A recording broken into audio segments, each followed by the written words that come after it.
வணக்கம். எப்படி இருக்கீங்க? நல்லா இருக்கீங்களா? இன்னைக்கு வந்து பார்த்தீங்கன்னா, ரொம்ப ரொம்ப சூப்பரான நல்ல ஜூஸியான எக்லெஸ் ரவா கேக்கு தான் செய்ய போறேன். ரவா கேக்கு ரொம்ப ரொம்ப சூப்பரா இருக்கும். யார் வேணா செய்யலாங்க. ரொம்ப ரொம்ப வந்து பெர்ஃபெக்ட்டா வரும்.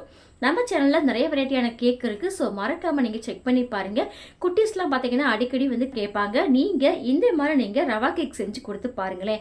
போட்டி போட்டு சாப்பிடுவாங்க. இப்போ வாங்க ஃப்ரெண்ட்ஸ், நம்ம ஜூஸியான ரவா கேக் செய்யலாம்னு சொல்லிட்டு பார்க்கலாமா? அதுக்கு முன்னாடி மறக்காம நம்ம ஜேஜே ஃபேமிலி சேனலை சப்ஸ்கிரைப் பண்ணிட்டு பெல் ஐகானை கிளிக் பண்ணிட்டு ஆல்னு கொடுத்துக்கோங்க. இப்போ வாங்க ஃப்ரெண்ட்ஸ், வீடியோக்குள்ள போகலாம். ஃபர்ஸ்ட் ஒரு மிக்ஸி ஜாரில் ஒரு கப்பு வந்து ரவை வந்து சேர்த்துக்கிட்டேன். கரெக்டாக 250 கிராம் வந்து இருக்கும். எந்த அளவுக்கு அரைக்க முடியுமோ நல்லா இந்த அளவுக்கு அரைச்சிட்டு வந்துட்டேன். இப்போது அதே மிக்ஸி ஜாரில் அரை கப்பு வந்து ஜீனி வந்து சேர்த்துட்டு நல்லா பவுட்ரு பண்ணி வச்சுக்கிட்டேன். இப்போ ஒரு பவுலில் அரை கப்பு வந்து தயிர், நம்ம பவுட்ரு பண்ண அரை கப்பு வந்து ஜீனி வந்து சேர்த்துட்டு நல்லா வந்து விஸ்கு வச்சு நல்லா பீட் பண்ணி எடுத்துக்கிட்டேன். இப்போது 1/4 கப்பு வந்து ரீஃபைண்ட் ஆயில் சேர்த்துக்கிட்டேன். இதையுமே நல்லா வந்து கலந்து கொடுத்துட்றேன். இப்போ நம்ம பவுட்ரு பண்ண ரவையை வந்து சேர்த்துட்டு நல்லா கட்டி இல்லாமல் நல்லா வந்து மிக்ஸ் பண்ணி எடுத்துக்கிட்டேன். இது கூட காய்ச்சி ஆற வச்ச பால் வந்து அரை கப்பு நான் வந்து சேர்த்துக்கிட்டேன். இப்போ அது எல்லாமே சேர்த்து நல்லா கலந்து கொடுத்துட்டு ஒரு தட்டு போட்டு மூடி ஒரு 10 நிமிஷம் அப்படியே வச்சிடுறேன். ரவை நல்லா நம்மளுக்கு சாஃப்டாக ஊறி வந்துடும். இப்போ பாருங்கள், கரெக்டாக ஒரு 10 நிமிஷத்துக்கு மேலேயே ஆயிடுச்சு. நல்லா சாஃப்டாக ரவை ஊறி வந்திருக்கு. இது கூட வாசனைக்காக ஒரு ஸ்பூன் வந்து வெண்ணிலா எசன்ஸ் வந்து சேர்த்துக்கிட்டேன். இந்த மாதிரி எசன்ஸ் இல்லை அப்படின்னா நீங்கள் ஏலக்காய் தூள் கூட சேர்த்துக்கோங்க. சூப்பராக இருக்கும் ஃப்ளேவரு. இது கூட ஒரு ஸ்பூன் பேக்கிங் பவுட்ரு வந்து சேர்த்துக்கிட்டேன். நான் சோடா உப்பு எதுவுமே சேர்க்கலை.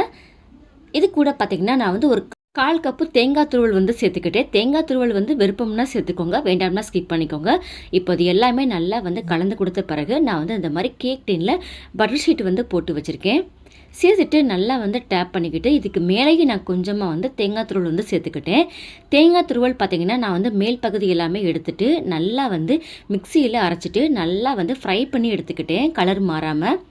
கடையில் கூட கிடைக்கும், டெசிகேட்டட் கோகோனட்னு கிடைக்கும். கிடைச்சா வந்து வாங்கிக்கோங்க. இப்போ நான் வந்து அவனில் 180 டிகிரி செல்சியஸுக்கு ப்ரீஹீட் பண்ணிவிட்டு கரெக்டாக நான் வந்து 45 நிமிஷம் வந்து பேக் பண்ணி எடுத்துக்கிட்டேன். இப்போ பாருங்கள், கேக் நல்லா நம்மளுக்கு ஸ்பாஞ்சியாக சூப்பராக ரெடி ஆயிடுச்சு. நான் வந்து பட்டர் ஷீட் எல்லாமே வந்து எடுத்துகிட்டு நல்லா கேக்கு கம்ப்ளீட்டாக வந்து ஆறவும் இப்போ வந்து ஃபோர்க்கால் லைட்டாக வந்து குத்தி எடுத்துக்கிறேன்.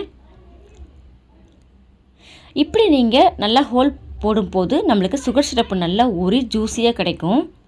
நான் பார்த்தீங்கன்னா இப்போது ஒரு 1/4 கப்பு வந்து ஜீனியை நல்லா கொதிக்கிற தண்ணி சேர்த்துட்டு சர்க்கரை நல்லா வந்து கரையணும். இது கூட பார்த்திங்கன்னா ஒரு 3 ஸ்பூன் நான் வந்து தேன் வந்து சேர்த்துக்கிட்டேன். நல்லா ஃப்ளேவர் சூப்பராக இருக்கும். இப்போது எந்த அளவுக்கு வேணுமோ நீங்கள் வந்து சுகர் சிரப்பு வந்து சேர்த்துக்கோங்க.